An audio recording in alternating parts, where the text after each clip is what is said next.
Hi friends, welcome to Salem Padma சமையல். இன்றைக்கி நம்ம என்ன பார்க்க போகிறோன்னா, பிள்ளையார் சதுர்த்தி வருது இல்லைங்களா, அதுக்கு பார்த்திங்கன்னா பிள்ளையார்பட்டி மோதகம். அது பார்த்திங்கன்னா குயிக்காகவும் பண்ணிடலாம். பார்த்திங்கன்னா இன்க்ரீடியன்ஸும் ரொம்ப கம்மியான இன்க்ரீடியன்ஸில் நல்லா சூப்பர் டேஸ்ட்டாக பண்ண போகிறோம்.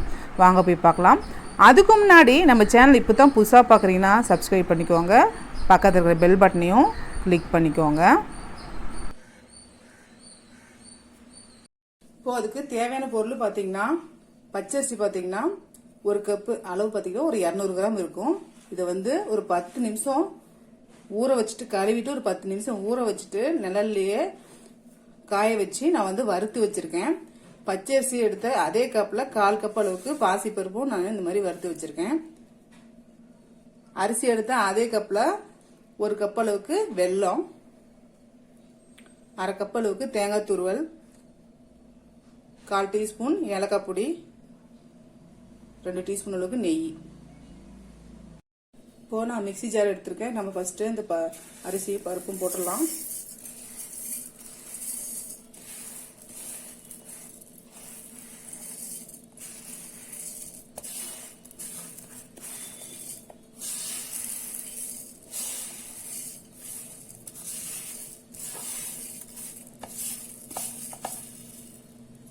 இப்போ இதை நான் நைஸாக ரவை மாதிரி உடச்சிட்டு வந்துடுறேன்.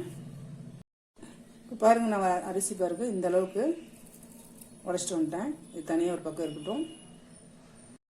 இப்போ பாருங்கள், நான் ஒரு கடாயை வச்சுருக்கேன். ஃபஸ்ட்டு இதில் நம்ம வெள்ளத்தை கரைச்சிக்கலாம்.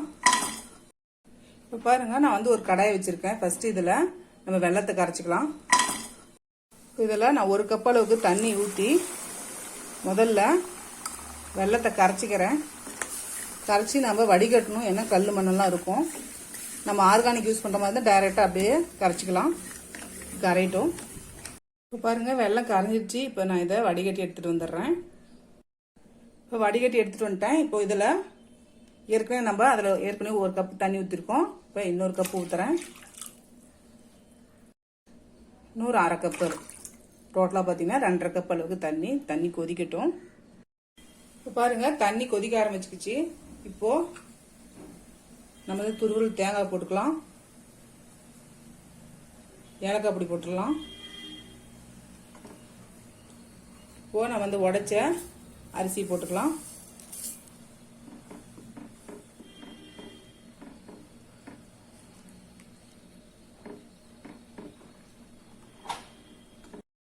இப்போ ஃப்ளேமு மீடியம்லேயே வச்சு வேக விட்டுக்கலாம். இப்போ பாருங்க, நல்லா இது திக்காயிருச்சு. இப்போ இதில் நெய் ஊற்றிக்கலாம்.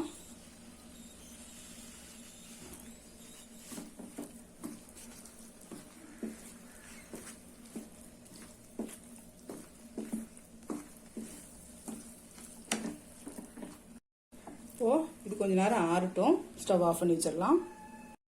இப்போ பாருங்க, ஆறிடுச்சு. நம்ம சின்ன சின்ன உருண்டைகளா பிடிச்சிக்கலாம்.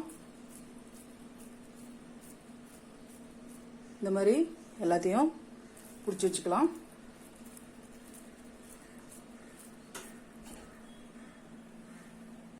இப்போ பாருங்க, நம்ம எல்லா மாவும் இந்த மாதிரி உருண்டை மாதிரி பிடிச்சி வச்சு இப்போ வச்சு வேக வச்சுக்கலாம்.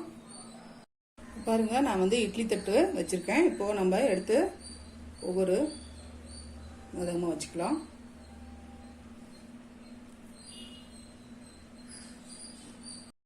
இப்போ க்ளோஸ் பண்ணி வைக்கலாம். க்ளோஸ் பண்ணி ஒரு 10 நிமிஷம் வேக வச்சு எடுத்துக்கலாம். இப்போ 10 நிமிஷம் ஆயிடுச்சு. ஓப்பன் பண்ணி பார்க்கலாம். அவ்வளோதாங்க, நம்ம பிள்ளையார்பட்டி மோதகம் ரெடிங்க. இப்போ பாருங்க, நம்ம செஞ்ச இந்த பிள்ளையார்பட்டி மோதகம் ரெடி ஆயிடுச்சு. இது ஈஸியாக செஞ்சிடலாம். நீங்களும் ட்ரை பண்ணி பாருங்க. இந்த வீடியோ உங்களுக்கு பிடிச்சிருந்தாக்கா லைக் பண்ணுங்க, ஷேர் பண்ணுங்க, கமெண்ட் பண்ணுங்க.